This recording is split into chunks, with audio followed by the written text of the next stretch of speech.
आज जो कहानी मैं आपको बताने वाला हूँ वो मेरे दिल्ली में रह रहे एक अंकल के साथ हुई एक सच्ची घटना पर आधारित है। 2011 होली के शुभ उत्सव पर मेरे अंकल अनिल के साथ कुछ ऐसा अशुभ हुआ जिसकी वजह से वो इस होली को कभी याद नहीं रखना चाहते।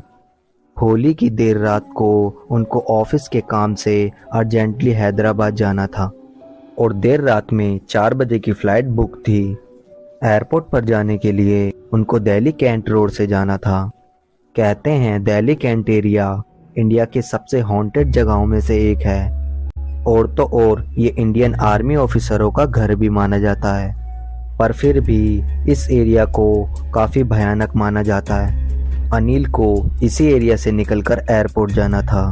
ऊपर से होली की रात पूर्णिमा की रात होती है और कहा जाता है कि इस रात भूत प्रेत की ताकत दुगनी हो जाती है। पर अनिल का इस रास्ते पर काफ़ी आना जाना था और उन्होंने कभी ऐसा कुछ महसूस नहीं किया जिससे उन्हें डर लगे। रात के 2 बज रहे थे जब अनिल अपनी वाइफ को लेकर टैक्सी में एयरपोर्ट की ओर निकले।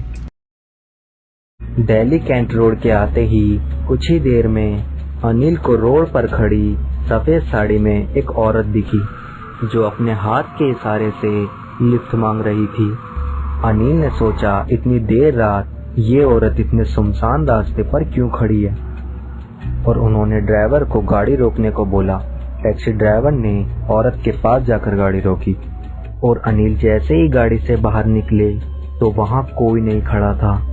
अनिल ये सब देखकर बहुत डर गए कि अभी तो यहाँ एक औरत खड़ी थी, अचानक से कहाँ गायब हो गई। अनिल को लगा कि जरूर कुछ गड़बड़ है और उन्होंने ड्राइवर को गाड़ी स्टार्ट करने के लिए बोली और फिर वहां से आगे चल दिए। थोड़ी दूर जाते ही फिर से वो सफ़ेद साड़ी वाली औरत दिखी, लेकिन इस बार वो रोड के एकदम बीचम बीच पड़ी थी। टैक्सी ड्राइवर ने भी बड़ी हिम्मत करके गाड़ी रोकी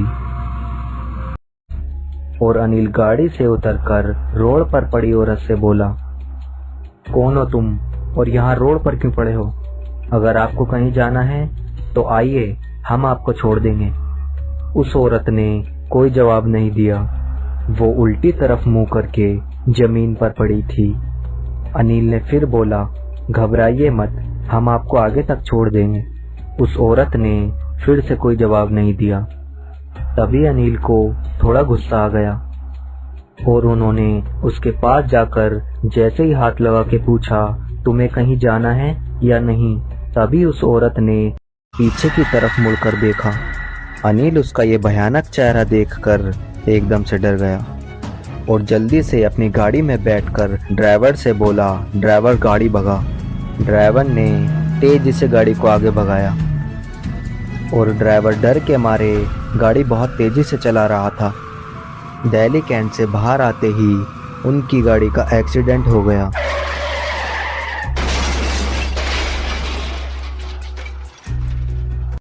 अनिल की आंख अगले दिन हॉस्पिटल में खुली।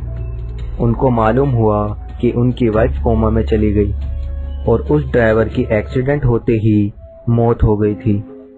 करीब 3 महीने बाद उनकी वाइफ कोमा से बाहर निकली और अब दोनों ने वापस अपनी नॉर्मल जिंदगी जीना शुरू कर दी। अगर आपको कहानी अच्छी लगे तो प्लीज हमारे चैनल को सब्सक्राइब करें और देखते रहिए दिल दहला देने वाली घटना।